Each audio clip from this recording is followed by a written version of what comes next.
প্রিয় দর্শক, স্বাগতম আজকের আয়োজনে। দর্শক, আজ আলোচনা করব বাংলাদেশে আল কায়দা, জাতিসংঘের রিপোর্ট ও উদ্বেগ, বাংলাদেশ কি আন্তর্জাতিক নিষেধাজ্ঞার ফাঁদে। চাইলে সাবস্ক্রাইব করে আমাদের সাথে যুক্ত থাকতে পারেন। চলুন শুরু করি।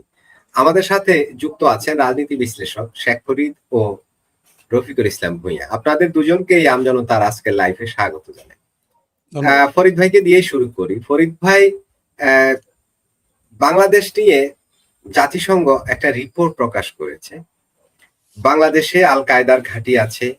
ঘাঁটি বলতে তারা নেটওয়ার্ক সম্প্রসারণ করছে, অর্থাৎ তারা এখানে বড় ধরনের প্রস্তুতি নিচ্ছে এবং জাতিসংঘ উদ্বেগও জানিয়েছে। কানাডা বাংলাদেশ ভ্রমণের সতর্কতাও দিয়েছে। প্রশ্ন উঠেছে, বাংলাদেশ কি আন্তর্জাতিক নিষেধাজ্ঞার ফাঁদে পড়ে গেল?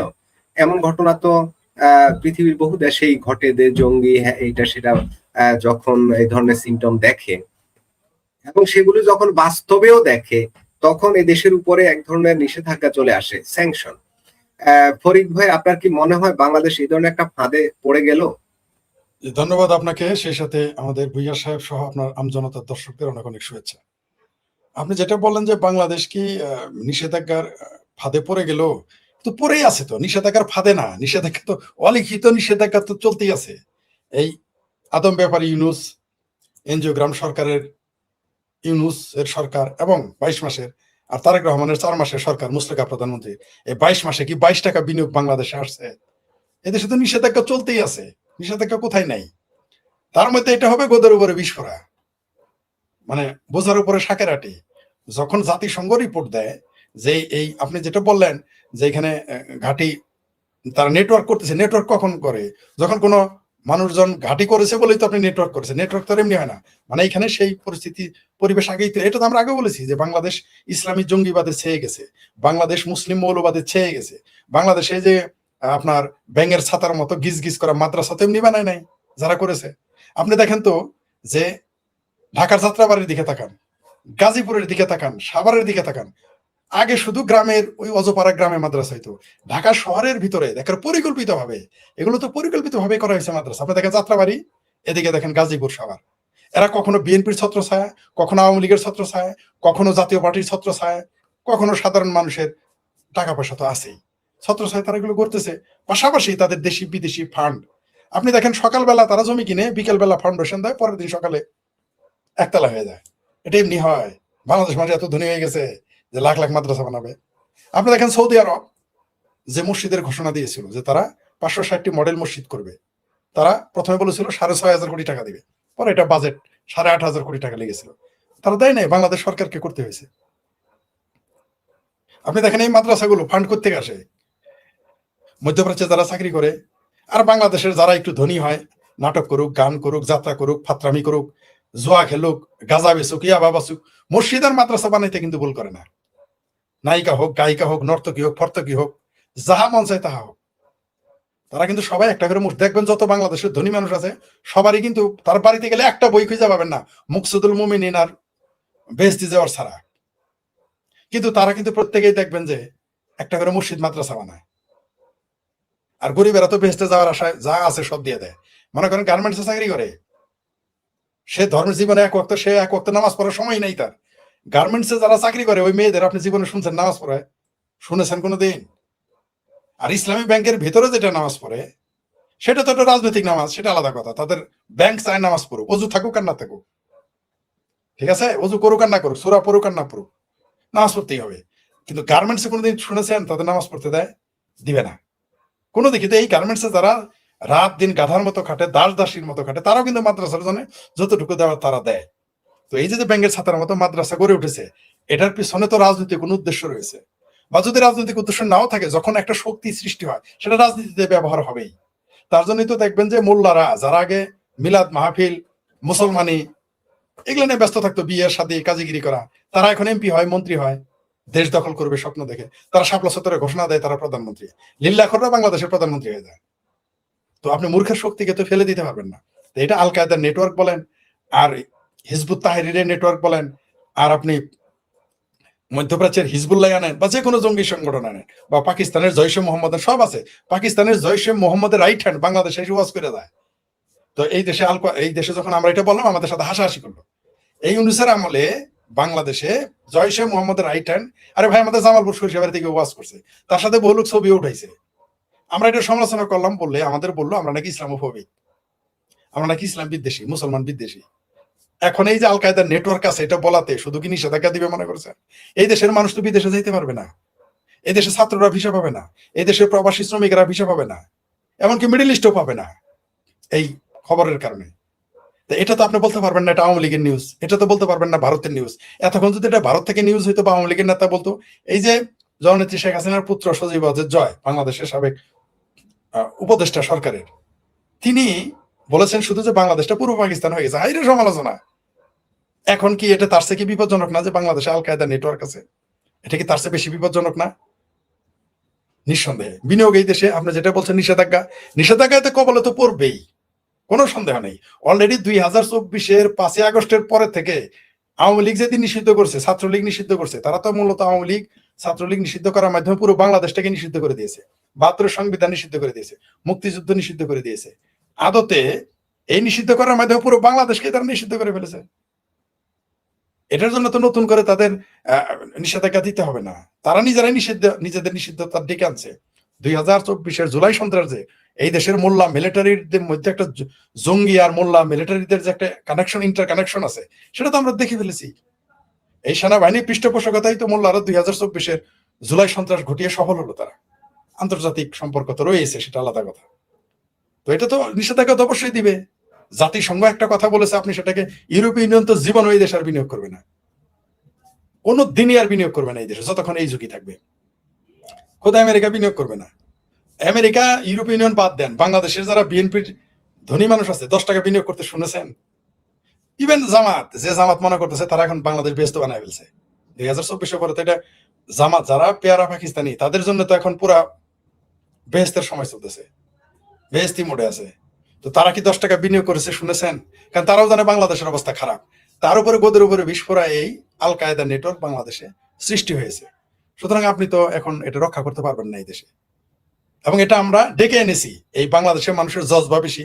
যখন কালেমার পতাকা উড়ানোর নামে ফাতরামি করলো, আমরা যখন এটা সমালোচনা করলাম, আমাদের নাস্তিক, মুরতাদ, কাফের, ইসলাম বিদ্বেষী, মুসলিম বিদ্বেষী, ইসলামোফোবিক, তারপর ভারতের দালাল, রয়ের দালাল, ইহুদির দালাল, কত কথা, হিন্দুর দালাল, শেখ হাসিনা সরকারের ফ্যাসিস্টের দালাল, কত কথা বললো। ফাতরামি ছড়াই ফেলছে না এখন? আমরা তখনই সতর্ক করেছিলাম যে এই যে কালামের পতাকা উড়াচ্ছে, একদিন আর খেসারত দিতে হবে। কয় মাস, 2 মাস হয় নাই, খেসারত আমাদের দিতে হচ্ছে। তো বাংলাদেশ তো আসলেই আল কায়দার নেটওয়ার্ক আসলেই আছে। এই দেশে তো হিজবুত তাহরিরের নেটওয়ার্ক আছে, যেই দেশের সেনা বাহিনী সরাসরি এই দেশের জঙ্গিবাদকে সমর্থন দেয়। এখানে তো থাকবেই, থাকবে না কেন?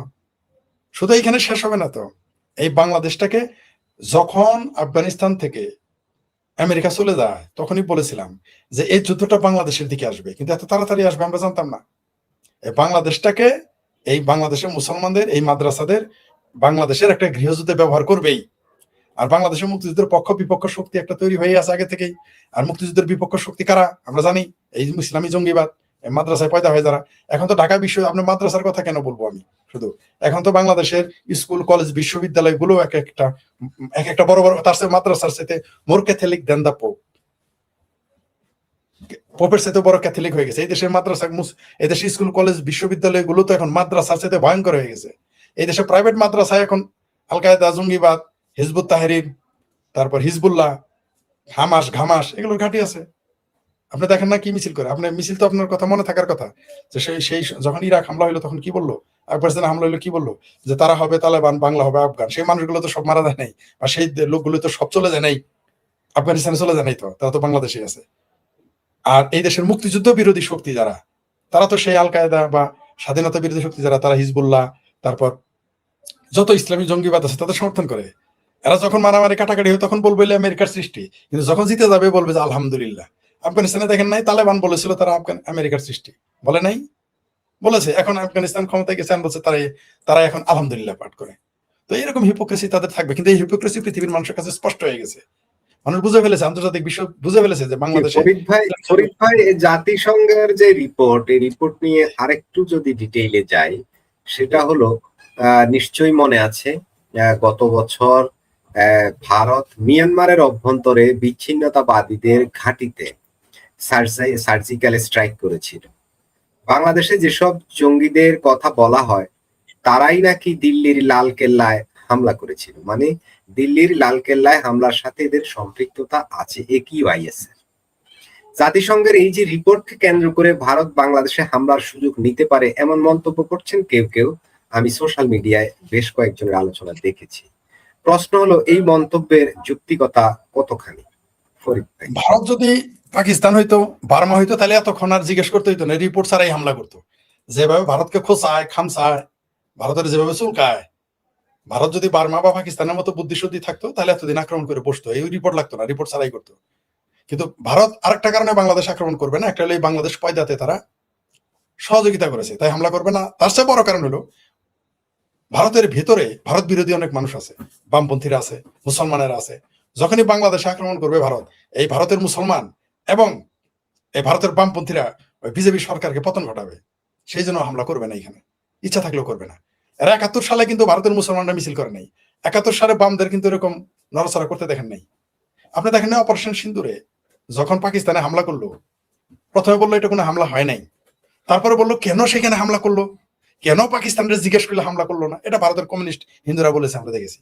এমনকি ভারতের মুসলমানেরা আপনারা দেখেছেন যে 600 কোটি টাকা কিন্তু ইরানের জন্য চাঁদা তুলেছিল, তারা কিন্তু বলেছে যে তাদের আবার হচ্ছে ইরানের খোমেনি, ভারতের সাথে তাদের সম্পর্ক নাই। এমনকি বলে নাই যে কংগ্রেস তারা আবার বলে নাই, ওই ফাত্রা কমিউনিস্টদের সিংহ বামদেরও বলে নাই তাদের আবার, বিজেপিকে তো বলবেই না, কারণ বিজেপিকে তো তারা তাদের, এমনকি ভারতকেও বলে তাদের ভূমি মনে করে না, তাদের আবার শিয়া মুসলমানরা মনে করে ভারত তাদের আবার হচ্ছে ইরান এবং ইরানের শাসকেরা, তারা প্রকাশ্যে বলেছে সেটা তাদের আবার। কিন্তু তারা কিন্তু কোনোদিন বাংলাদেশের 71 সালে যখন মুক্তিযুদ্ধের সময় যে হামলা করলো, আমাদের 30 লক্ষ মানুষ হত্যা করলো, অগণিত নারী ধর্ষণ করলো, তখন কিন্তু এরা কেউ আমাদের পক্ষে ছিল না, থাকবেও না। তো এই ভারতে এই মুহূর্তে বামপন্থী ভারত চাইলেও বাংলাদেশকে হামলা করতে পারবে না, এটা আমি একমত না। মানে একদিকে করবে না, আমার ধারণা করবে না। কি কারণ? এক নম্বর হলো সে নতুন করে শত্রু পয়দা করতে চায় না, তাহলে এতদিন করে ফেলতো। যেভাবে খুঁচাইছে ভারতের, যেভাবে উস্কানি দিয়েছে, যেভাবে হেয় করে ভারতকে কথা বলেছে, একটা মরা মানুষ হলেও এতদিন একটা প্রতিবাদ করার কথা, কিন্তু ভারত কিছুই বলে নাই, ভারত চুপ করে আছে। কারণ ভারত জানে তার আভ্যন্তরীণ যে শত্রু আছে। আমি নিশ্চিত বাংলাদেশে যদি কোনোদিন ভারত হামলা করে, ফরিদ ভাই আমি একটু আপনাকে থামাই। আপনি বললেন ভারত চুপ করে আছে, আমার কাছে ঠিক এমনটা মনে হয়নি। কারণ ভারত এই 5 আগস্টের পরে যখন 7 সিস্টার নিয়ে আমাদের তৎকালীন প্রধান উপদেষ্টা ডক্টর ইউনূস কথা বলেছেন, ফ্রান্সে থাকা অবস্থায় বলেছেন, বাংলাদেশে আসার পরে তো অনেক কিছু, এবং তৎকালীন ওই সরকারের প্রভাবশালী সাপোর্টার যারা এনসিপি, জামাতে ইসলামেরও কোনো কোনো নেতা ভারতের 7 সিস্টার এবং সিকিম নেক নিয়ে অনেক কথা বলেছে। তখন আমরা একটা জিনিস দেখলাম যে ভারত বাংলাদেশ সীমান্ত লগোয়া এলাকাগুলোতে বেশ কয়েকটা সামরিক ঘাঁটি বলেন কিংবা সামরিক ছাউনি বলেন কিংবা সামরিক স্থাপনা বলেন, তারা এখানে একটা প্রস্তুতি নিয়েছে। অতীতে 54 বছরে কখনো ভারত এই অঞ্চলে এই ধরনের টার্গেট করে কোনো ধরনের সামরিক প্রস্তুতি নেয়নি। এই যে সামরিক, ইভেন বঙ্গোপসাগরেও তারা তাদের যে নৌসেনা আছে সেই প্রস্তুতিও তারা রেখেছে, এয়ারের প্রস্তুতি রেখেছে, পদাতিক সব ধরনের প্রস্তুতি তারা ওইখানে নিয়ে বসে আছে। তারা তো নিশ্চয়ই বাংলাদেশকে তাদের বন্ধু রাষ্ট্র মনে করলে এই ধরনের প্রস্তুতি নিত না। নিশ্চয়ই কোনো সুযোগের অপেক্ষা করছে কিনা তারা তারা তাদের যে 2 বছর ধরে ওখানের যে প্রস্তুতি আমরা জানি না কতখানি, তারা কি কোনো সুযোগের অপেক্ষা করছে, সেই গ্রাউন্ডই কি ধীরে ধীরে তৈরি হচ্ছে কিনা, আপনার কাছ থেকে আরেকটু আলোচনা চাই। আপনার কথা সত্য যে তারা ভারতে বঙ্গোপসাগরে তারা অবস্থান নিয়েছে, আগের সাথে শক্তিশালী শক্তি বৃদ্ধি করেছে। তারা ওই চিকেন নেকের আশেপাশে সামরিক ঘাঁটি করেছে, বিমান ঘাঁটি করেছে, বা আরো করতেছে, কোনো সন্দেহ নেই। এটা তারা বাংলাদেশের জন্য করে না, এটা চীনের কে ঠেকানোর জন্য ওগুলো করেছে, বাংলাদেশের কে ঠেকানোর জন্য নয়। বাংলাদেশের বিরুদ্ধে তারা অফিসিয়ালি কোনো অ্যাকশন নেয় নাই এবং নিবে না, কারণ তারা অপেক্ষা করতেছে। আপনি যেটা বললেন সম্ভাবনা, সেটা সম্ভাবনা আরো পরে, এটা হলো তাদের লাস্ট অপশন। অর্থাৎ বাংলাদেশে তারা সামরিক অভিযান চালাবে, এটা হচ্ছে ভারতের সর্বশেষ অপশন। এটা তারা এখনই করবে না, কারণ তারা জানে যে বাংলাদেশের সাথে যদি যেতে হয় সেটা তাকে সর্বশেষ অপশন হিসেবে রেখেছে। তারা ভিন্ন ভিন্ন পদক্ষেপ, তারা বাংলাদেশের বিরুদ্ধে আক্রমণে যাবে না। বাংলাদেশে যদি এখন তারা হামলা করে তাহলে সেটা ভারতের জন্য বুমেরাং হবে, এটাও ভারত জানে, জানে বলেই তো হামলা করে না।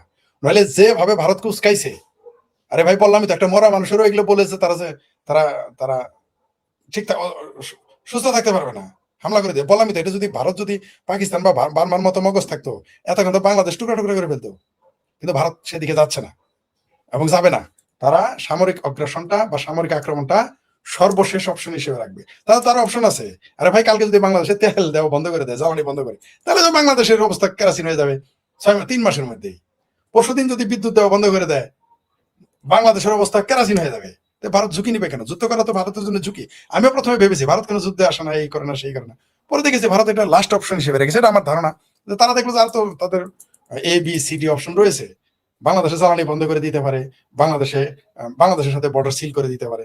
বাংলাদেশের বর্ডার সিল করে দিলে তো সুরাকার বাড়ি না 1 কোটি লোক বাংলাদেশে নাগায় থাকবে, এতে তখন এগুলো বাংলাদেশে প্রভাব পড়বে না। এমনি তো বাংলাদেশে ফরিদ ভাই তার মানে ভারত যেটা বলছেন যে সামরিক কোন ধরনের আগ্রাসনের সম্ভাবনা খুবই কম, তার মানে আমরা কিছুটা ঝুঁকিমুক্ত এদিক থেকে।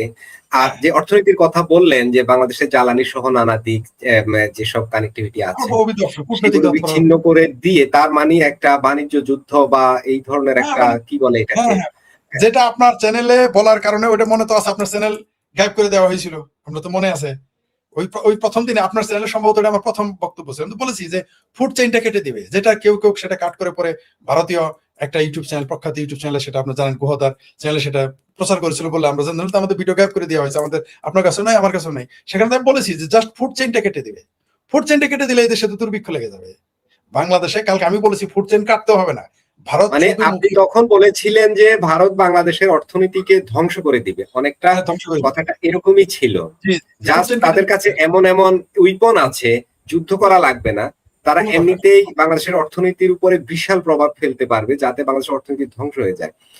যদি শত্রুতাপূর্ণ আচরণ করে বা ওই ধরনের চিন্তা তারা করে, যদিও আমরা আশা করি না, আমরা চাই যে আমরা আমাদের সকল প্রতি, আমি এমনকি মিয়ানমারের সাথেও আমাদের সুসম্পর্ক আমরা বন্ধুত্বপূর্ণ সম্পর্ক চাই। ফরিদ ভাই আপনার কাছে আবার আসবো, আমি রফিক ভাইয়ের কাছে একটু যেতে চাই। রফিক ভাই যে কথাটা আলোচনা করছিলাম, ফরিদ ভাই মোটামুটি একটু পজিটিভলি বলেছেন, যেটা আমার বেশ ভালোই লেগেছে, যে ভারত যেভাবে আমরা মিয়ানমারে তাদের সার্জিক্যাল স্ট্রাইক করতে দেখেছি, বিশেষ করে ওই যে বিচ্ছিন্নতাবাদী দল, এখন দিল্লির লালকেল্লার যে সন্ত্রাসী হামলা, সেই হামলার সাথে বাংলাদেশে যে QIS এর কথা জাতিসংঘ বলছে, তাদের একটা যোগসূত্র আছে।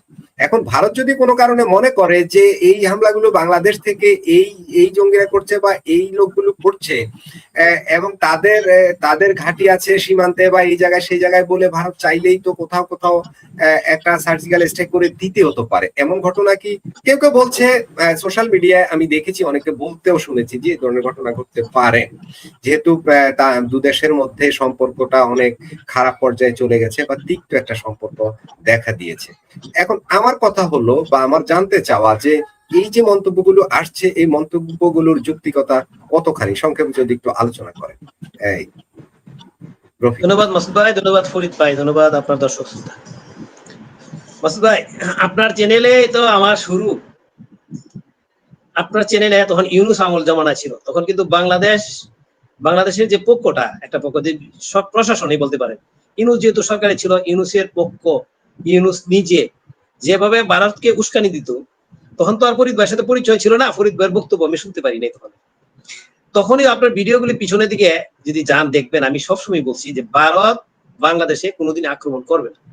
এবং একজন আমাদের এখানে অনুষ্ঠানে আসতো ভারতীয় এক সাংবাদিক, উনিও কিন্তু বলতো যে আক্রমণ করবে, কিন্তু আমি বলতাম যে না, এটা আক্রমণ করবে না, করার দরকারও করবে না। ফরিদ ভাই যেটা বিশ্লেষণ দেয়, এই বিশ্লেষণটা কিন্তু আমার কাছে, ভারত বাংলাদেশে আক্রমণ করার কোনো দরকার নাই তো ভাই।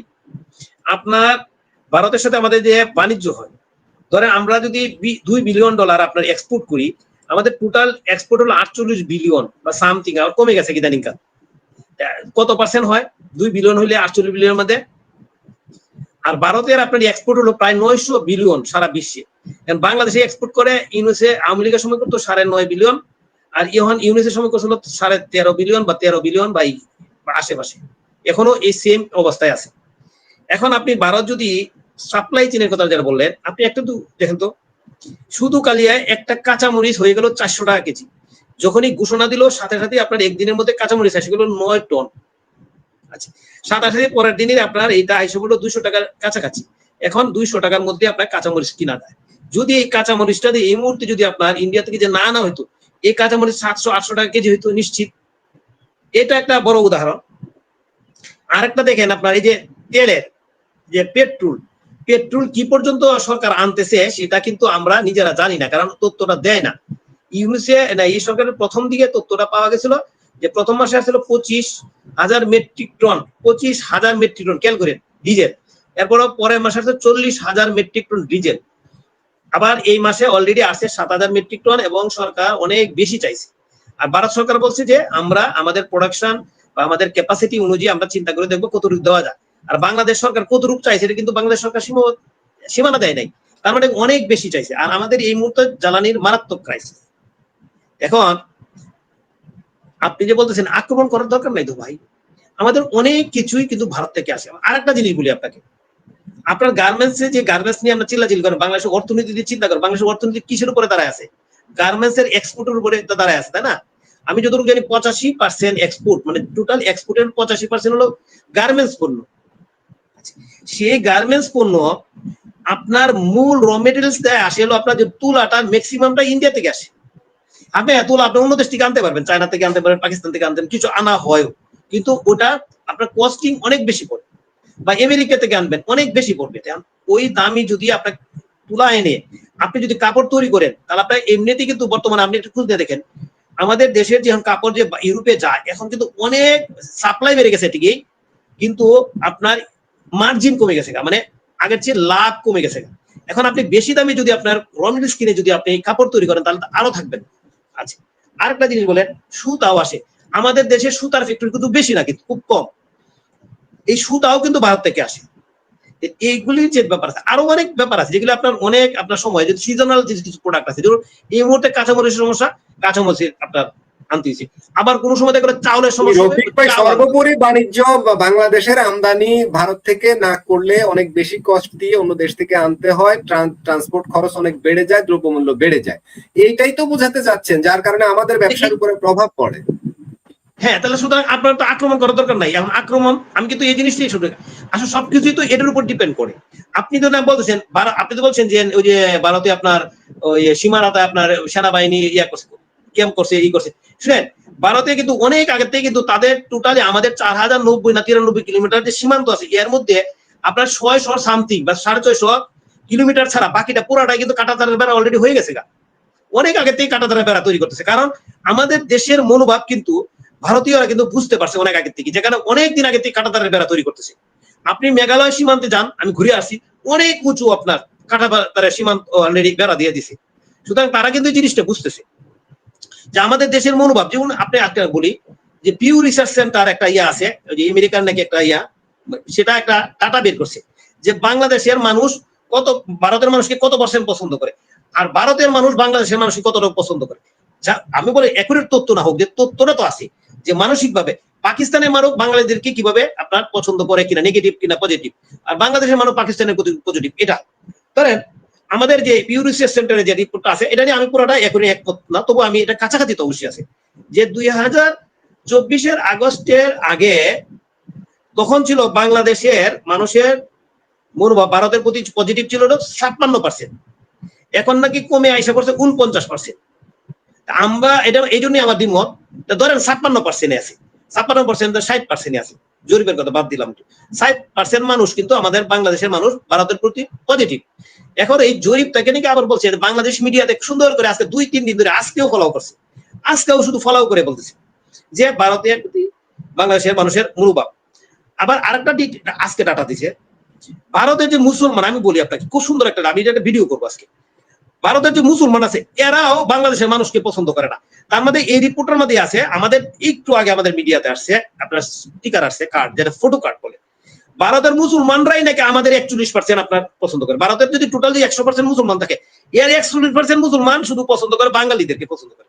তাহলে বুঝেন, তাহলে ভারতের মুসলমানরাই তো আমাদের পছন্দ করতেছে না, অথচ আমরা কি ধরনের রিপোর্ট করি, কথা বলি দেখেন, ভারতের 41% মুসলমানই তো শুধু খালি পছন্দ করে, বাকি তাহলে কত পার্সেন্ট হলো, 59% মুসলমান ভারতের, তারা বাঙালিদেরকে বাংলাদেশকে পছন্দ করে না। আর হিন্দুরা করে না হলো 23%, দেখলো না 25%, মানে 25% মানুষ পছন্দ করে, বাকি মনে করেন পছন্দ করে না।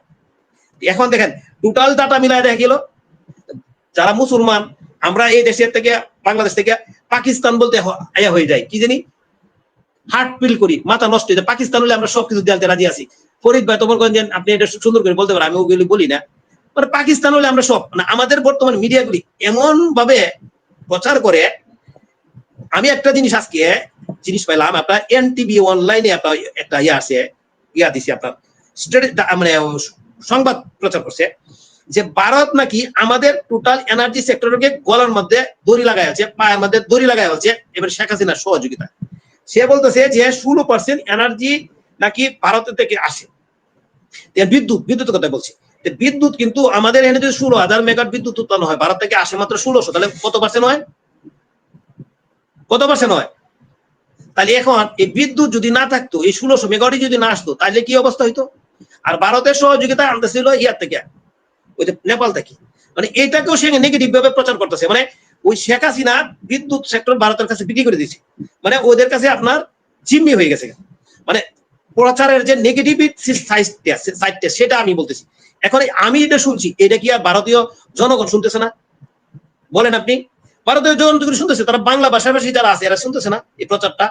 এই যে আমাদের এনটিভির অনলাইনে বললো, আমাদের টোটাল এই আপনার বিদ্যুৎ আসে হলো ভারত 1600 মেগাওয়াট।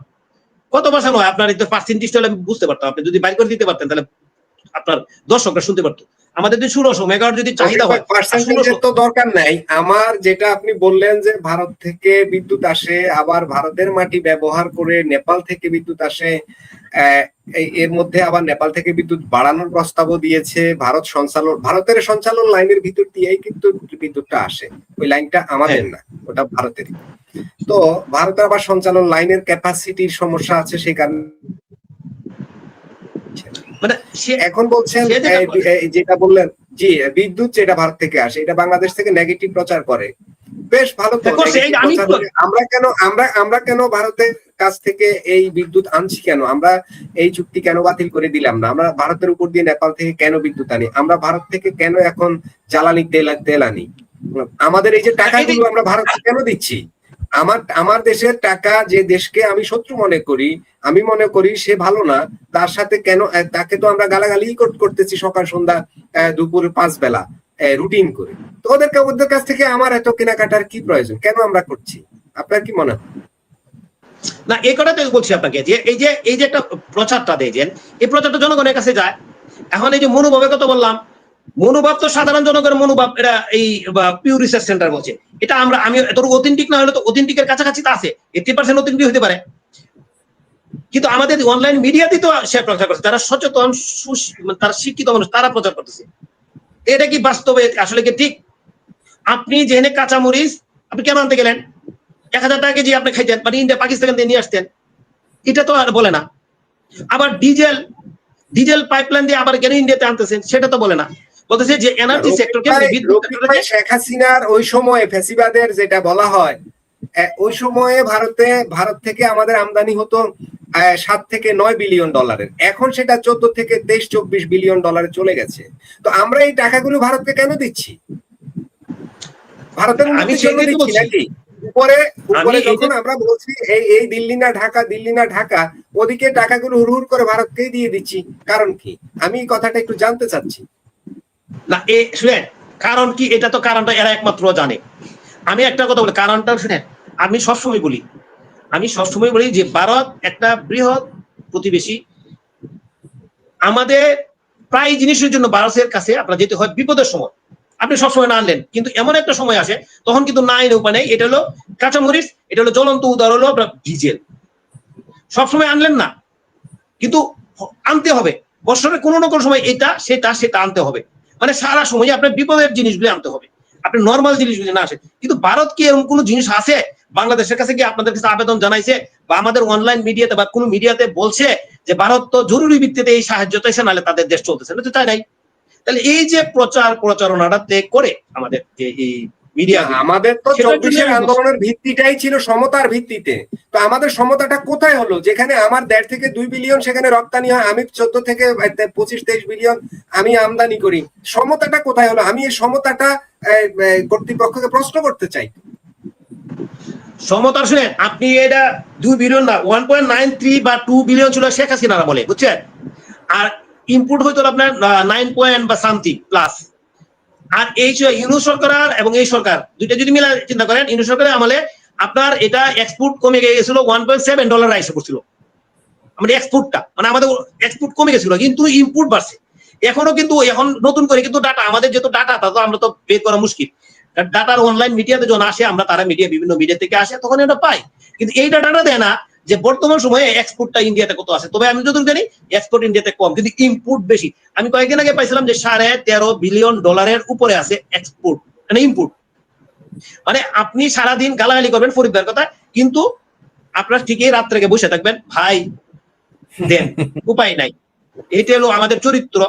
এটার জন্য এই যে কালকে আপনি পরশুদিন একটা ভিডিও করলাম না, ওইখানে একজনে এসে কমেন্ট করে বলে কি যে আপনি তো মুসলিম বিদ্বেষী বা মুসলিমের মানে মানে মুসলিম ছাড়া ওদের সাথে ওদের পক্ষ হয়ে কথা বলেন।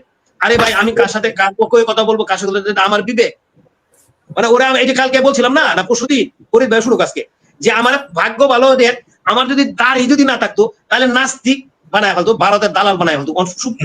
বিপদ বলছে একটা, এই যে লোকটা দাঁড়িয়ে আছে এখন নামাজও পড়ে বলে, ওই লোকটা কিভাবে বলি। ওই জন্য ওই এমন ভাবে আপনি যে কাট ভিডিওটা দিছিলেন ওই ভিডিওটা আপনি দেখেন একটা কমেন্ট কিন্তু আছে এরকম আমার বিরুদ্ধে, মানে ডাইরেক্ট নাস্তিকটা বলতে পারে নাই, দুর্ভাগ্য ওদের জন্য। এখন আপনি সারাদিন ভারত বিদ্বেষী কথা বলবেন কিন্তু আপনার ভারতের কাছে আপনার যেতে হয়। যেমন আপনি এখন অনলাইন মিডিয়াতে একটা নতুন করে হয়েছে আমাদের প্রধানমন্ত্রী ভারত যাবে মোটামুটি একটা ফাইনাল। এখন নতুন করে আজকে কি করছে আয়সা দেখলাম দিছে যে 3 নাকি শর্ত দিছে, এই শর্ত যদি ভারত পূরণ করে তাহলে শুধু ভারত সফরে যা আমাদের প্রধানমন্ত্রী যাবে। এটা নিয়ে অলরেডি সমালোচনা শুরু হয়ে গেছে। আমরা তো সমালোচনা করেন যোগ্যতা কম, এটা ফরিদ ভাইয়ের যোগ্যতা বেশি, এটা ফরিদ ভাই করতে পারবো। তবে আমি একটু বলি আর কি, আমার কিছু যোগ্যতা আছে একটু বলি। আপনি ভাই যে কোনো সমস্যা হলো ফরিদ ভাইয়ের সাথে সমস্যা আমার হলো, আপনার সাথে সমস্যা হলো, তখন আমরা বৈঠকে বলবো 3 জনে মিলে, একজনের মধ্যস্থকারী হোক বা যে কোনো হোক, 2-3 জন বললাম পয়সা আলোচনা করবো যে ভাই আমার এই সমস্যা তুমি এটা আমার সমাধান করো, ভাই আমার এই সমস্যা তুমি এটা সমাধান করো, তাহলে একটা আলোচনা হয়। এতে তো ভারতীয় যে বিজ্ঞ বাংলাদেশে যে আপনার পররাষ্ট্র বর্তমানে ইয়ে আছে রাষ্ট্রদূত আসছে, আমি শেষ করে দিলাম। টিভিদি সাহেব যে বললো কি বলছে অনেক কিছু পাশাপাশি তাদের সাথে নিশ্চয়ই হয়েছে, উনি কিন্তু একটা কথা বলছে 2 প্রধানমন্ত্রী একসাথে বসলে সকল সমস্যার সমাধান হয়ে যাবে। পজিটিভ কিন্তু অলরেডি আছে, কিন্তু এখন এসে নতুন করে কিন্তু আমাদের পররাষ্ট্রমন্ত্রী থেকে বিবৃতি দিয়েছে মন্ত্রণালয় থেকে যে 3টা শর্ত আছে, এই তত্ত্ব মানলে তাহলে 1200 বাজে যান। ভাই এখন আমি আর কি বলবো, বলার কিছু নাই, কারণ সবকিছুর একটা সীমা আছে। আমি শেষ করে দিই, আপনি বলি আপনাকে, যুদ্ধ এটা যুদ্ধ যদি থাকতো তাহলে আপনি আগে ইয়া দিতে পারতেন, শর্ত দিতে পারতেন। এগুলো তো যুদ্ধ না ভাই, এটা আপনার পারস্পরিক স্বার্থ সংশ্লিষ্ট ব্যাপারে আলোচনা হবে। সেখানে তো অগ্রিম যদি আপনি শর্ত ছাপাইয়া দেন তাহলে এটা কি কেমন হলো না জানি না, এটা কেমন হবে। ফরিদ ভাই এটা বিশ্লেষণটা সুন্দর করে করুক, কারণ এটা আমি সূত্রটা ফরিদ ভাই ধরা গেলাম, যেহেতু আমি একটু বেকায়দা অবস্থায় থাকি, এত কিছু বলা সম্ভব নয়, পারবো ঠিকই কিন্তু কঠিন একটা। ফরিদ ভাইয়ের কাছে যাই, ফরিদ ভাইয়ের কাছ থেকেও এই ব্যাপারেই একটু জানতে চাইবো যে আমাদের প্রধানমন্ত্রী তারেক রহমান দিল্লি সফর বাতিল করেছেন এমন খবর প্রচার হচ্ছে দেশীয় মিডিয়ায়। বাংলাদেশ নাকি পররাষ্ট্র মন্ত্রণালয়ের মুখপাত্র তিনি বলেছেন বাংলাদেশ নাকি 2টি শর্ত দিয়েছে ভারত। 1 নম্বর শর্ত হলো শেখ হাসিনাকে প্রত্যাবর্তন প্রত্যার্পণ। দ্বিতীয় শর্ত হলো হাদির খুনিদের প্রত্যার্পণ, মানে যেটা তুলে দেওয়া সরকারের বাংলাদেশ আইন শৃঙ্খলা বাহিনীর। এখন আমার প্রশ্ন হলো এই যে প্রধানমন্ত্রী সফর বাতিলের কথাটা যখন আসলো তখন আমার মনে প্রশ্ন জাগছে যে ভারত কি আমাদের বাংলাদেশের এই শর্তগুলোকে ইগনোর করলো?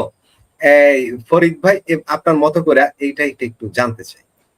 ধন্যবাদ আপনাকে। প্রথমত হইলো যে হাদিরে যে খুন করছে ভারতের খুনিরা, হাদির খুনিরা যে ভারতে আছে এটা বাংলাদেশ কিভাবে জানলো? নাম্বার 1, বাংলাদেশ কি এই ওই হাদির খুনের ব্যাপারে কোনো রায় দিছে, চার্জশিট দিয়েছে? কেমনে জানলো যে কে খুন করছে? এটাই তো বলতে পারবে না তারা। বরং আমরা হাদির ভাই বোনকে বলতে শুনেছি যে হাদির খুনিরা জানাজার প্রথম কাতার আছে, তাহলে তো জামাত বিএনপি এনসিপি এদেরকে অ্যারেস্ট করতে হবে।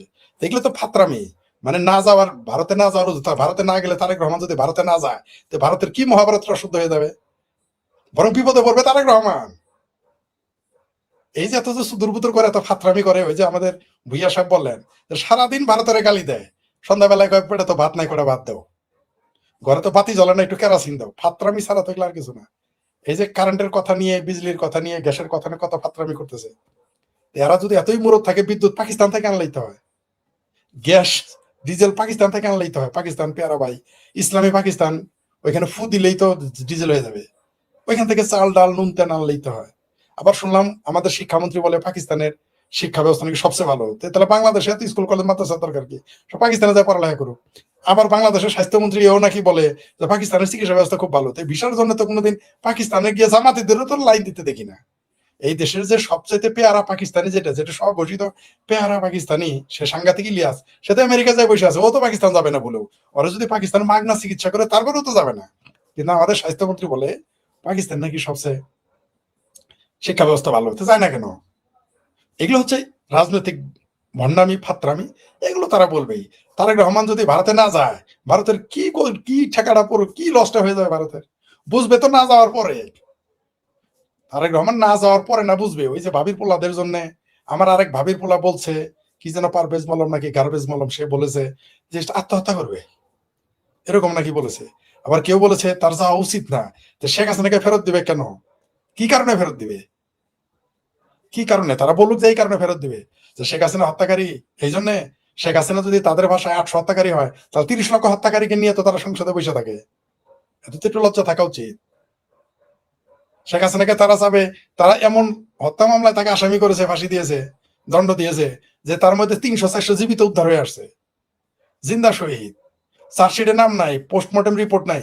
এই আধুনিক যুগে পোস্টমর্টেম রিপোর্ট ছাড়া কোন হত্যা মামলা আপনি দায়ের করতে পারবেন? রায় দেওয়া তো মক্কা বহুদূর, রায় দেওয়া তো বহুত দূর। মনে করেন আমার নামে আপনি মামলা করলেন যে শেখ ফরিদ XYZ কে মেরে ফেলেছে, তাকে রায়ও দিলেন ফাঁসির, যদি আমার উকিল বলে ভাই পোস্টমর্টম রিপোর্টটা দেন, যদি বলবেন নাই, ওই মামলা আদালতে টিকবে, এটা তো লোয়ার কোর্টে বাতিল হয়ে যাবে, সুপ্রিম কোর্ট হাইকোর্ট লাগবে না। তো এটা তো শেখ হাসিনার নামে জননেত্রী শেখ হাসিনা বা যাদের এই জুলাই সন্ত্রাসীদের হত্যার নামে যে মামলা, এর মধ্যে তো দেখতে আওয়ামী লীগ আছে, এর মধ্যে খোদ জুলাই সন্ত্রাসীরা নিজেদেরই মেরে ফেলেছে। যাত্রাবাড়িতে একটা দর্শককে জুলাই সন্ত্রাসীদের পিটিয়ে মেরে ফেলেছে, সেটাও জুলাই শহীদ। গাজী টায়ার ওইখানে গিয়ে লুট করতে গিয়ে পুইরা মারা গেছে, সেটাও শহীদ। আওয়ামী লীগের লোককে মেরে ফেলেছে, ছাত্রলীগের মেরে ফেলেছে, তাদেরকেও জুলাই শহীদ বানিয়েছে। আবার আরেক জুলাই শহীদ তো সৌদি আরব গিয়ে ঘুরতেছে, আরেক জুলাই শহীদ দেখলাম বাংলা ভিশন টিভিতে এসে পডকাস্টে সাক্ষাৎকার দেয়। এগুলো মামলা দিয়ে শেখ হাসিনাকে আপনি কিভাবে ফাঁসি দিবেন? এই মামলার কোনো বৈধতা আছে? যার সাক্ষীরা বলতেছে তারা জানেই না, বাদী বলে চিনে না, তাহলে সেখানে এই মামলাতে আপনি শেখ হাসিনা, সেই মামলা শেখ হাসিনাকে চান? এত সস্তা।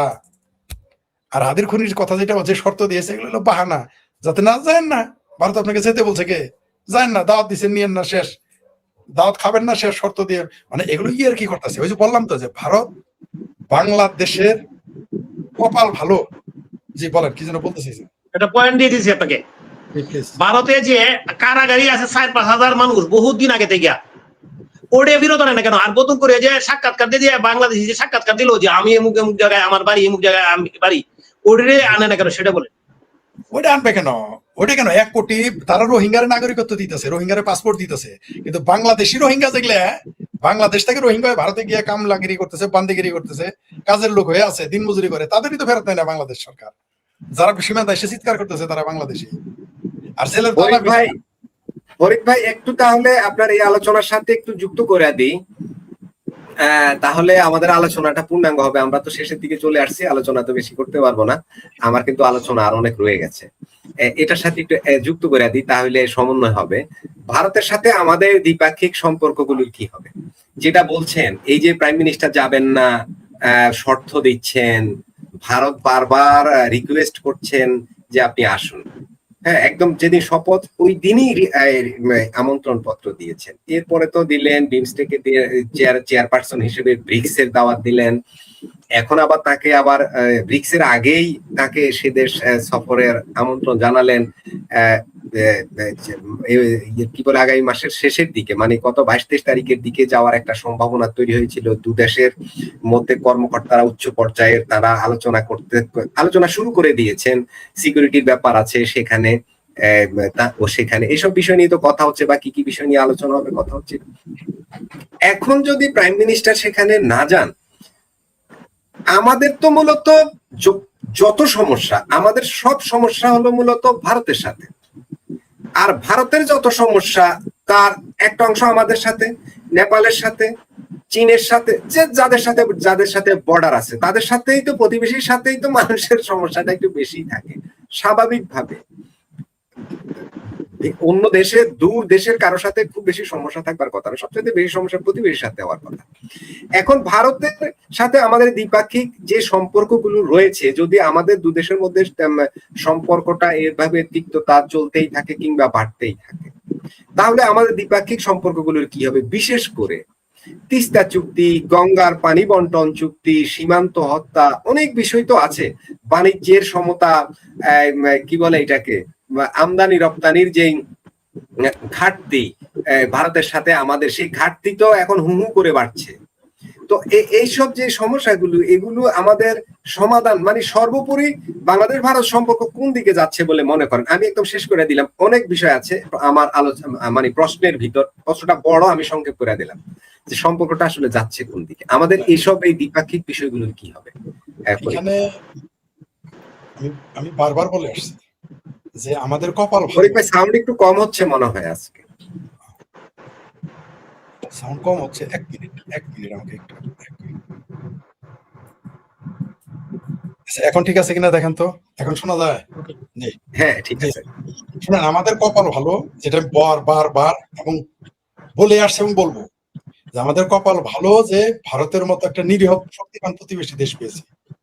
এই দেশটা যদি আফগানিস্তানের মতো, পাকিস্তানের মতো ফাত্রা, আর আফগানিস্তানের মতো ধ্যাত্রা হইতো, আর বার্মার মতো গ্যাদ্রা হইতো, তাইলে এতক্ষণ এই সমস্ত আলাপ আলোচনা, মানে আমাদের জামানুর ভাষা বলে মাইলেজি এলি আলাপ, সোজা করে ফেলাইতো একেবারে, মানে একেবারে কুকুর যেটা মুকুর মারো এরকম করে সোজা করতো।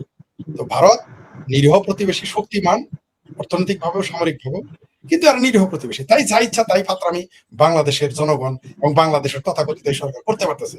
দেখেন না আপনি যে হাঁপানি রোগী, মানে কথা বলতে পারতেছে না, যক্ষা রোগী, সেও বলে ভারত দখল করে ফেলবে। দেখবেন ওই যে কি যেন নামটা মাসারা, ওই রিটায়ার্ড আর্মি অফিসার, হাঁটতে পারে না, ঠিক আছে, ফজর নামাজ পড়ার আগে 3 বার করে উজু করতে হয়, কারণ তার ডায়াবেটিস, তার পেশাবে, তার আন্ডারপ্যান্ট পায়জামা বান্ধবী ভিজে যায়, তার হাঁটতে পারে না, বলে ভারত দখল করবে, 7 সিস্টার খেয়ে ফেলবে। এই দেশের লীলাখোর মৌলবী বলে ভারত দখল করবে 1 কোটি মুসলমান নিয়ে। তো এগুলো কেন বলতে পারতেছেন জানেন? এগুলো যে কারণে বলতে পারতেছে, ঠিক ওই কারণেই এই সরকারও ভারতের সাথে ফাত্রামি করতে পারতেছে, আর কিছু না। ভারত সাথ দিতেছে, কারণ ভারতের চুলকাইলেও ভারত কিছু মনে করতেছে না। ভারত চিন্তা করতেছে, ভারত তো আরে মাছ মারতে দেখছেন তো, বল মাছ মারে তখন কিন্তু বড়শি ছেড়ে দেয়, বড় বড় মাছ মারলে কিন্তু বড়শি ছেড়ে দেয়। মাছ মনে করেন তো খুব দৌড়াইতেছে আমাকে আটকায়, কে বড়শি আটকেছে তাতে কি, কিন্তু যখন খিচা টানটা দিবে তখন আস্তে করে উঠে চলে আসবে, একাই মাছ চলে আসবে। বাংলাদেশের দশা হবে তাই। আমরা মজ্জু আছে না মালদ্বীপে, বহুত ফাতরামি করতে দেখছি, শেষে কিন্তু ভারতের পায়ে ধরে, হাতে ধরে, মোদির পায়ে ধরে, হাতে ধরে খাবার পানি পর্যন্ত নিয়ে যাইতে হয়েছে। ওইগুলো ফাতরামি আমরা দেখেছি। পাকিস্তান বুঝতেছে ভিখারিস্তানে পরিণত হয়েছে। তো বাংলাদেশ জাকাতিস্তান বানাবে জামাতির, এই বলেছে, এরা জাকাতিস্তান তো হইতেই চায়, এদের কপালে শনি আছে, তার জন্য এই ফালাফালি নাচানাচি কুতাকুতি করতেছে। তারেক রহমান গেলেও বিপদে পড়বে ভারতে, না গেলে আরো বেশি বিপদে পড়বে। আপনাকে বলে দিই স্পষ্ট কথা, তারেক রহমান মনে করতেছে গেলে তো আমি ঝামেলাই করবো, না গেলে আরো বেশি ঝামেলাই করবে। ওই যে অক্ষয় খান্নার একটা, অক্ষয় কুমারের একটা ডায়লগ আছে না সিনেমার, যে আমি যা বলবো তা করবো, আর যা বলবো না তা ডেফিনেটলি করবো। তো তিনি যদি ভারতে যান ঝামেলায় পড়বেন, আর ভারতে না গেলে ডেফিনেটলি ঝামেলায় পড়বেন, কোনো সন্দেহ নেই। কারণ তার কপালে শনি ভর করেছে। কারণ হইলো যে তার যে পরামর্শগুলো দেখেন কারা, যে লোক তার সাপোর্টারদের কথায় রবীন্দ্রনাথের জন্মদিনের পোস্ট উল্টায় ফেলে, ডিলিট করে ফেলে, তো সেই লোক ভারতে যাবে কি যাবে না, তার বিরাট বড় বড় বুদ্ধেল আছে উপদেষ্টা, একটা হলো জুনায়েদ সাকি, বায়ে সিগন্যাল দিয়ে ডাইনে মোড় নেয়া, কোথাকার কোন সাকি, আর একটা হলো জায়েদ পাড়া, এগুলোকে নিয়ে এগুলো তার উপদেষ্টা পরিষদ। আরেকটা হলো যে নাটার এসবি কেসিগেট, কি বলে নিজেই জানে না। যেই দেশের মন্ত্রী বলে যে কারেন্টের তার লম্বা, পল্লী বিদ্যুতের তার লম্বা, তাই কারেন্টের লোডশেডিং হয়, যাইতে দেরি হয়। যে দেশের প্রধানমন্ত্রী বলে মাটির নিচ থেকে গ্যাস বার্মার ভারত নিয়ে চলে যাইতেছে, মানে একটা ক্লাস 5ম শ্রেণীর পাশের ছাত্র মতো যার বোধ, তো সেই মানুষ ভারতে গেলেই কি আর না গেলেই কি। তবে বলে দেই, গেলে ওই যে সেই বিখ্যাত কথা হইলো আপনার ওই বনফুলের সেই গল্প, তিনি একটা জায়গায় ভুলে গেলাম নামটা, যাযাবরের লেখাতে পড়েছি, ওখানে একটা কথা আছে, হোমিও ওষুধ যদি খান সর্দি হইলে তাহলে ওষুধ খাইলে 7 দিনে ভালো হবে, আর যদি না খান তো ওষুধ 1 সপ্তাহে ভালো হবে। তারা গ্রহণের দশা তাই, গেলেও যা না গেলেও তা। তার সে তার পরিণতি দেখতে পারবে। তবে এগুলো করে বাংলাদেশ, আপনি যেটা বলেন সম্পর্ক, এই যে বাংলাদেশের সাথে ভারতের সম্পর্ক যে তলানিতে নামিয়ে ফেললো 2024 সালের 5ই আগস্টের পরে, এই জুলাই সন্ত্রাসের মাধ্যমে তুরস্ক আর পাকিস্তানের সহায়তায় যে সরকার গঠিত হইলো, যে জঙ্গি সরকার গঠিত হইলো বা জঙ্গিবাদী স্প্রেড করা হইলো, তারা তো মনে করতেছে ভারতের সাথে সম্পর্ক তলানিতে নিলে খুব আরামে থাকবে, এগুলো সব না খায় মারা যাবে। এই যে আপনি বলেন সম্পর্ক, ভারত ধীরে ধীরে যখন দেখবে যে আর কাজ হবে না, তখন ভারত তার সকল অপশন একবারে চালু করবে। ভারত একটা একটা করে চেক করতেছে। ভারত যদি এই অপশন না দিত আসেন, পরে বলতো ভারত তো বলে নাই, আমি যাই নাই, এটা বইলে রাখলো আর কি। বুঝতে পারছেন? জানা আমার যখন যখন টাকার দরকার হয় তখন সবার কাছেই চাই, কারণ পরে বলবে কি ফরিদ তুমি তো আগে বলো নাই। অনেকক্ষণ টাকা জোগাড় করেও বলি যে ভাই আমার কিছু টাকা দেওয়া যাবে, এগুলো বলে রাখি। আর যদি না বলি তখন বলে আমাকে তো বলো নাই। তো ভারত এরকম ব্যবসা শুরু করে দিয়েছে। ভারতও বুঝে যে বাংলাদেশেরও কপাল ভালো যে ভারতের মতো একটা নিরীহ প্রতিবেশী রাষ্ট্র পেয়েছে, আর ভারতের কপাল ভালো যে বাংলাদেশের মতো একটা ভোদাই মার্কা কূটনীতিক, মানে যাদের কূটনৈতিক তৎপরতার দেশ। এদের দেশে তো কোনো কূটনীতি নাই, এদের তো কোনো আকল জ্ঞানী নাই। মাজ্জুর সাথে এদের আকল কম। এই যে মালদ্বীপের যে মাজ্জুর, সেও এদের আকল কম। দেখবেন এদের কিন্তু সমস্যা হলো যে আমাদের ভুগতে হবে সবার।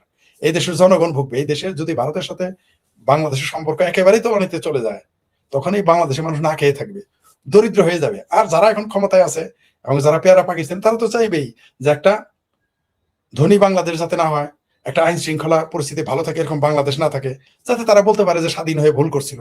এই কথাটা তারা যারা বলতে পারে, সেই জন্য তো তারা চাইবে বাংলাদেশ অর্থনীতি ধ্বংস হোক।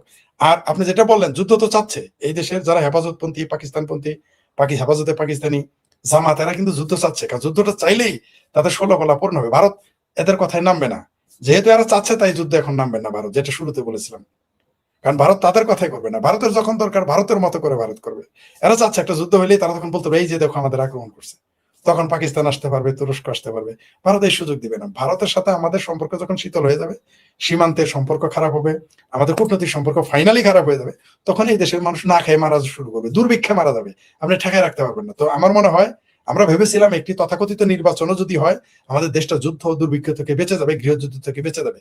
কিন্তু আমার তা মনে হচ্ছে না। মানে এই সরকার, এই মুসলেকা সরকার, জামাত, বিএনপি, এই সম্মিলিত, এটা তো কোনো বিরোধী দল নাই। পৃথিবীর একমাত্র দেশ বাংলাদেশ যেখানে কোনো বিরোধী দল নাই। এখানে আছে সরকারি দল এবং সরকারি বিরোধী দল, সব মিলকে জুলকে তারাই।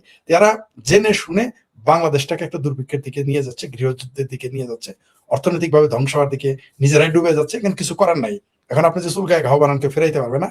তবে ভারতের সাথে যেদিন ফাইনালি আমাদের সম্পর্ক নষ্ট হয়ে যাবে, এদেশে দুর্ভিক্ষ শুরু হয়ে যাবে, মানুষ না খেয়ে মারা যাবে দলে দলে, পালে পালে।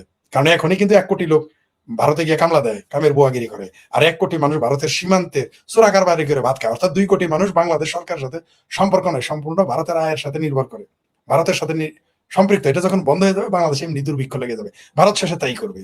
দিন শেষে ভারত ফুড চেইন কেটে দিবে, এই দেশে বাণিজ্য, অর্থনৈতিক সকল সহযোগিতাকে বন্ধ করে দিবে। তখন দেখতে পারবেন বাংলাদেশে কি কি ঘটে। জি, ধন্যবাদ। ফরিদ ভাই, আমরা তো শেষ করব, শেষের দিকেই চলে আসছি।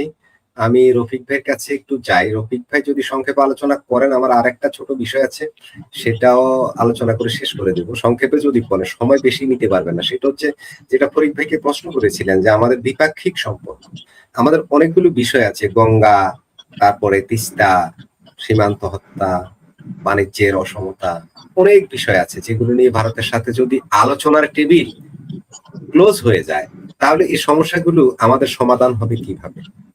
রফিক ভাই সংক্ষেপ। দেখেন মাসুদ ভাই, আমি কিন্তু সবসময় বলি যে ভারতের কিন্তু প্রয়োজনটা আমাদের দেশে নাই, কম। আমি তো সবসময় বলি যে ভারত এমন কোন জিনিস কি আছে যে ভারত বাংলাদেশের কাছে চাইছে যে ভাই এই জিনিসটা আমাকে দেন, আমার খুব দরকার, বা এই জিনিসটা দিতে হবে, এরকম খুব দরকার বলছে। সুতরাং যেখানে আমাদের দরকার, সে কিন্তু আমাকে কিন্তু আগ বাড়ায় যাওয়া উচিত। এখন ভারত কিন্তু যেমন কোনো কারণ হোক, তাদের পলিসিগত কারণে হোক, কারণ ভারত, আমি একটা সবসময় বলি, ফরিদ ভাই বলে, আমি অনেক ভিডিওতে বলছি যে ভারতীয় যারা রাজনীতিবিদ, তারা দেখেন ওই যারা ভারত চালায়, এদের বয়স কত দেখছেন আপনি? 60-এর উপরে, 70-80 এরকম, মানে এক্সপিরিয়েন্স মানুষ। এই যে আমাদের এখানে যে আমাদের কূটনীতিক যে পাঠাইলো, এই ভদ্রলোক মন্ত্রী ছিল, তারা পাঠাইছিল কূটনীতিক করে, শেষ পর্যন্ত দেখলো যে তার বাণিজ্যতার একটু ফেনা হবে, তারা ডাইরেক্ট মন্ত্রী বানায় দিল। এবং দেন কোন কূটনীতিক গিয়ে প্রধানমন্ত্রীর সাথে দেখা করার কোন সুযোগ আছে দেখছেন কোনোদিন? কিন্তু আমাদের দেশের সমস্যা, ভারতের সমস্যা নিয়ে আলোচনা করে, আমাদের প্রধানমন্ত্রীর আলোচনা করে, এই ধিমিত শিবির ডাইরেক্ট চলে গেল আপনার ইয়াতে, দিল্লিতে চলে গিয়ে প্রধানমন্ত্রীর সাথে ডাইরেক্ট দেখা করছে। তাহলে বুঝেন, তাহলে ওনারা কত এক্সপিরিয়েন্স, কত ব্রেনে কি খেলা খেলতে চায়। এখন এই জন্য কিন্তু তারা পাঠাইছে রাষ্ট্রদূত করে, যাতে সে জিনিসটাকে সুন্দর করে আগায় নিয়ে যেতে চায়। ভারত আসলে শুনে, ভারত যেহেতু উদীয়মান অর্থনীতির দেশ, একটা জিনিস চিন্তা করে, যেসব দেশ উদীয়মান অর্থনীতির দেশ থাকবো তারা কিন্তু যুদ্ধের থেকে মহা দূরে থাকতে চায়, অনেক দূরে থাকতে, তারা চাইল দেশের জনগণের উন্নয়ন, দেশের উন্নয়ন। ভারত চায় না যে কোনো একটা মানে ক্যাসকালের মধ্যে পুরো ওইখানে যুদ্ধ করো, ওইখানে তাদের তাদের অর্থনীতির একটা ক্ষতি হয়, ইমেজের একটা ক্ষতি হয়। কিন্তু পাকিস্তান কিন্তু এই জিনিসটা চিন্তা করে, পাকিস্তান চিন্তা করে যে কারা কিভাবে মাইরে খাইবো, কাদের কিভাবে আক্রমণ করবো। তা আপনি যারা বলছেন এই যে কূটনীতির কথাটা বলছেন, এই জন্যই কিন্তু বারবার চেষ্টা করতেছে যে বাংলাদেশের থেকে স্বাভাবিক সুন্দর সম্পর্ক রাখুন। কিন্তু যদি আপনি এই যে বললেন, আপনি এই যে ডিসেম্বরে শেষ হয়ে যাবে আমাদের গঙ্গা চুক্তি বন্ধ শেষ হয়ে যাবে, গঙ্গা চুক্তি যখন শেষ হয়ে যাবে তখন যখন ভারতে পানি নিয়ে এই ক্যাসটা করে, তাহলে আপনি কি করতে পারবেন? কিছুই করতে পারবেন না। আবার তিস্তা নিয়ে বহুদিন ধরে আছে, যেটা নিয়ে আলোচনা হওয়ার কথা ছিল, আর আপনি বলতেছেন একটু ইয়ে দেই, ভারত পাকিস্তান কিন্তু ওই যে সিন্ধুই তো মনে হয় সিন্ধু নদের কি পানি নিয়ে পাকিস্তানের সাথে ভারতের ঝামেলা চলছে, পাকিস্তান তো অলরেডি হুমকি দিয়েছে হামলা করবে। তো আমরাও তো কি বলে গঙ্গার পানির জন্য ভারতে হামলা টামলা করবো, এই ধরনের হুমকি কি আমরাও দেবো নাকি? রফিকে বলুন। আসলে আমি এটা বলবো, কারণ আমি নিজে যদি এটা নিয়ে বেশি আলোচনা করি, গতকালকে আমি নিজের ভিডিওতে এটাকে ভিডিও করছি যে ভারতের ওই জন্য সিন্ধু নিয়ে। এখন এই যে আপনার তিস্তাতে মহাপরিকল্পনা করবেন, আপনি এটা পানি আটকায় রাখবেন, কি না করবেন, এই করবেন, কি না কিছু করবেন, আপনার চীনের সাথে ইয়ে করবেন, এগুলি তো অনেক আলোচনা আমরা করছি। চীনে এখানে অত সহজে বিরূপ করবে না, এরা সম্ভবত যাচাই করবে, যাচাই করে আপনার পানির ব্যবস্থা যদি না করতে পারেন তাহলে তিস্তা মহাপরিকল্পনা করলে তো কোনো লাভ হবে না, সুতরাং এই যে আপনি ইনভেস্ট করবেন চীন। তার মানে প্রতিটা ক্ষেত্রে বা চীনও যদি আমাদের তিস্তাতে যদি আপনি ইনভেস্ট করতে চাও মহাপরিকল্পনা, এরপরও ভারতের সাথে কি ধরনের আমাদের একটা সম্পর্ক ডেভেলপ হলো কিনা ওইটা কিন্তু চীন জানতে চাবে। কারণ ওখানে ইয়া করে আপনার এত টাকা ইনভেস্ট করে তো চীন এই টাকা নষ্ট করতে চাবে না। এখন আমি যেটা বলতে চাচ্ছিলাম, এই যে পানি চুক্তির যে ব্যাপারটা আছে, এটা তো আমাদের জন্য খুব জটিল জিনিস। আপনার এই যে দেন পাকিস্তান কি করতেছে, আজকে বেশ কিছুদিন ধরে হুমকি দিতে ডাইরেক্ট, গত পরশুদিন আমি একটা ভিডিও করছি না গতকালকে, যে পাকিস্তানের 13 তারিখ মানে 13ই আপনার আগস্টে পাকিস্তানের সেনাবাহিনীর উপস্থিতি, প্রধানমন্ত্রী না রাষ্ট্রপতির উপস্থিতিতে শাহবাজ শরীফ কি বললো, যে তাদের একটা 1 ফুটা পানি হলো রেড লাইন, 1 ফুটা পানি, মানে ওই সিন্ধু চুক্তির পানি নিয়ে তাদের সাথে অলরেডি কিন্তু বড় ধরনের মতভেদ তৈরি হয়েছে, এবং সিন্ধু চুক্তির পানি নিয়ে কিন্তু অলরেডি আন্তর্জাতিক আদালতও গেছে পাকিস্তান, যেটা ভারত যায় নাই, সুতরাং এটা সমাধান করতে পারবে না। এখন হয়তো এরা হুমকি দিচ্ছে, আপনি শুনেন, হুমকি তো পাকিস্তান সারা জীবনেই দিচ্ছে, পাকিস্তানের কাজে হলো হুমকি দেওয়া, তার নিজের দেশের জনগণের উপরে আপনি আক্রমণ করেন, তার নিজের দেশের জনগণের সারা জীবন সারাক্ষণে যুদ্ধ করতেছে। আপনার বেলুচিস্তান বলেন, আপনার খাইবার পাখতুন বলেন, এখন নতুন করে শুরু আজাদ কাশ্মীর শুরু হয়েছে, ওদের বিরুদ্ধে এরা যুদ্ধ করতেছে, আফগানিস্তানের সাথে যুদ্ধ করতেছে, তার কাজ এলো যুদ্ধ করা। যুদ্ধ না করলে তো আমরা ফকির হতে পারবেন না ভাই, যুদ্ধ না করলে তো আপনি ভিক্ষা উঠতে পারবেন না, বুঝছেন? এখন আপনি ওই ভারতে আপনার হুমকি দিছে, ভাই আমরা তো সব জানি ভারতের কতটুকু শক্তি আছে, পাকিস্তানের কতটুকু শক্তি আছে, আর এগুলো যুদ্ধ করার ক্যাপাসিটি লাগবে। আমেরিকার কিন্তু সারা বিশ্বের নাম্বার 1 আপনার ইয়া শক্তি, সামরিক শক্তি। এখন আমরা বাংলাদেশি মিডিয়া থেকে আসে শুনি, যেটা আমি জানি না সঠিক, কারণ এটা তথ্য তাদের কাছে, তারা এই ইরানের সাথে এতদিন যুদ্ধ করতে হতে ওরা মোটামুটি ক্লান্ত হয়ে গেছে, তাদের অস্ত্রের ভান্ডার নাকি খালি হয়ে গেছে। চিন্তা করেন জিনিসটা, কারণ পাকিস্তানের কি মুরুদটা আছে ভারতের সাথে যুদ্ধ করার মতন বলেন আপনি? চীনের যাদের মুরুদ আছে যুদ্ধ করার লাগিয়া, তারাই তো ভারতের সাথে যুদ্ধ করে না। চীনের যা মুরুদ আছে, তারা তাইওয়ান তাদের ভূখণ্ড ছিল, সেটা আপনি বিচ্ছিন্ন হয়ে গেছে, সেটাই তো তাদের মধ্যে যুদ্ধ করতে চায় না, হুমকি দেয় যে তাড়াতাড়ি তোমরা আমার সাথে মিশে পড়ো, এরপরও তারা যুদ্ধ করে না। চীন ইচ্ছা করলে তাইওয়ানকে একদিনে আপনার দখল করে আনতে, এরকম শক্তি তাদের আছে, কিন্তু যাচ্ছে না কেন? তারা যুদ্ধ করে এই ভূখণ্ডকে একসাথে করতে চাচ্ছে না, তারা চাচ্ছে যে আলোচনার মাধ্যমে তোমরা আসো। এখন করে শুনে, এই যে গরুর মাংস খাইলে আসলে অনেক কিছুই ঘটে। আসলে আমি যেটা বলি, যেমন আমার গরুর মাংস খেলে ডায়াবেটিস হয়ে যায় অনেক বেশি, এদিন খাইছিলাম 10-এর মধ্যে ডায়াবেটিস হয়ে গেছে আপনার হলো 17-19। গরুর মাংস খেলে নাকি আপনার ব্লাড প্রেশার বেড়ে যায়, হাই প্রেশার হয়ে যায়। কিন্তু আমার বাঙালি আর পাকিস্তানের হলো গরুর মাংস আর খায়া হলো আমাদের অভ্যস্ত, এটি খায় আমার কাছে আবল তাবল বকতে আমাদের ভালো লাগে। আমাদের দেশে যারা এই যে ভারত বিরোধী পক্ষটা আছে, এরা কি করে সারাদিন ভারতের উপরে মানে যুদ্ধ চাপা দিতে চায়, যুদ্ধ করে লাগিয়ে দিতে চায়, কিন্তু আসলে কি ক্ষমতা আছে? পাকিস্তানে হেরা ভাবছে পাকিস্তানে আমাদের পক্ষে যুদ্ধ করবে, আর পাকিস্তান তো নিজের দেশে ঠিক রাখতে পারতেছে না, তারা আর কি যুদ্ধ করবে বলেন? তারা কি যুদ্ধটা করবে? আপনি আমাকে কি সহযোগিতা করবেন?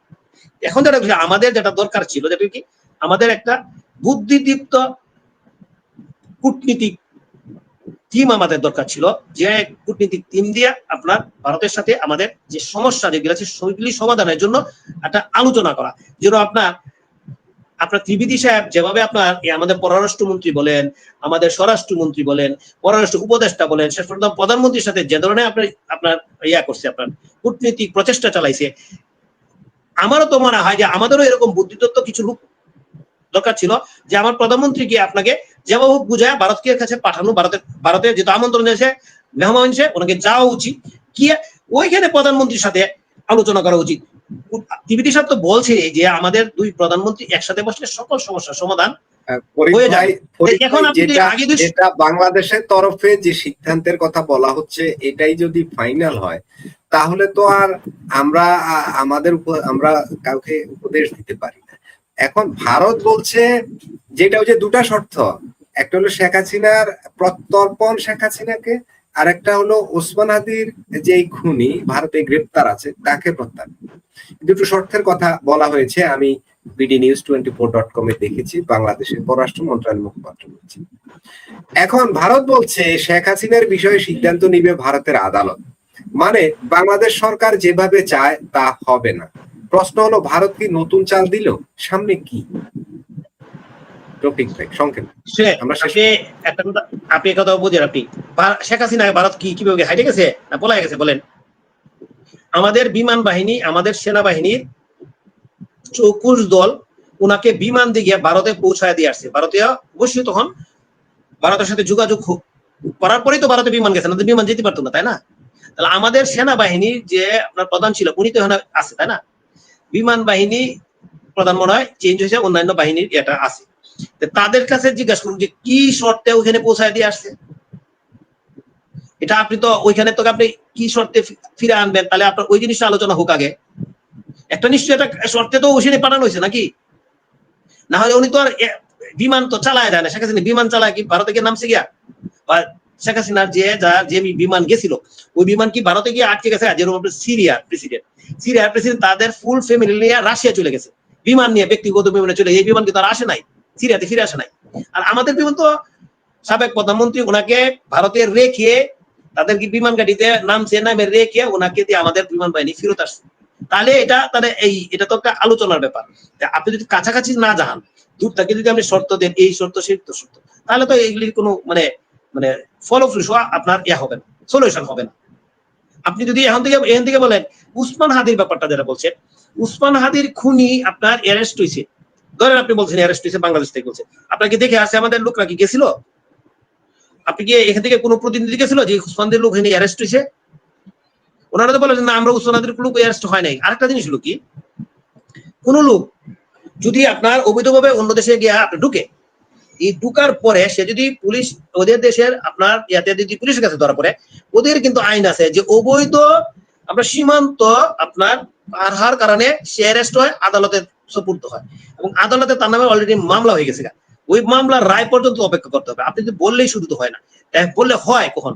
আপনি যদি গিয়ে আলোচনা করেন, আলোচনা করার পরে একটা সলিউশন বের করতে হবে। এই সলিউশন অনুযায়ী তখন আপনার পদ্ধতি কাজ করবে। কারণ আকবরায় যেটা আপনারা বলতেছি আমাদের দেশ থেকে বলতেছি, এটা আমার কোনো যুক্তি পর্যায়ে পড়ে না, কারণ কূটনীতিক ভাষায় এটা হয় না। অলরেডি এটা নিয়ে আলোচনা হয়েছে যে আমাদের দেশের যে কূটনীতিক ভাষা যেটা ইউজ করা হয়েছে পররাষ্ট্র মন্ত্রণালয় থেকে, এটা যুক্তিযুক্ত করা। কারণ ওদের দেশে ঢুকছে উসমান হাদির হত্যাকারী পলায় ঢুকছে গিয়ে ধরে, যেমন মনে করেন ঢুকছে আমাদের, কিন্তু ওদের পুলিশে অ্যারেস্ট হয়েছে, আদালতে কিন্তু হয়েছে। তার তো প্রবেশকারী, তার একটা শাস্তি হবে। শাস্তি হইলে তাদের জেলে গেলে তখন গিয়ে আপনি এটা ফেরত আনতে পারবেন, কিন্তু বিচারের মাঝখানে কিন্তু কাউকে আনতে পারবেন না। কিন্তু এটা কিন্তু এটাই আইন। বিচার হইলো জেলে ঢুকলো তখন আপনি আনতে পারেন। যাক আনেন, বা আরো হয়তো বা সরকার যদি চিন্তা করে, বিভিন্ন সরকার তাহলে বিভিন্নভাবে চিন্তা করতে পারে। এটা তো আলোচনার ব্যাপার, আইনের ব্যাপার আছে। বিষয়টা তো এখন প্রাইম মিনিস্টার ভারতে না গেলে তো এই আলোচনার টেবিলটা খুলবে কে, কার সাথে কে? আর এটা তো উচ্চ পর্যায়ের ব্যাপার, এটা তো খুব ছোটখাটো ব্যাপার না যে সাবেক প্রধানমন্ত্রীকে আমি বাংলাদেশ থেকে বললাম তুমি ফিরিয়ে দাও, কি বলে প্রত্যার্পণ করো, না হইলে আমি গিয়ে নিয়ে আসবো, বা আমি তোমার দেশে হামলা করব, তাকে 24 ঘন্টার ভিতরে দিতে হবে। আমি এখানে বসে এইসব স্লোগান দিলে কি হবে? এটা তো আলোচনার ব্যাপার। সেটাই তো বলছি, এটাই তো বলতেছি যে আলোচনায় যদি না করে তাহলে এটা সমাধান। তাহলে কি আপনার কি মনে হয় যে আমাদের কূটনীতি কিছু ঘাটতি রয়েছে?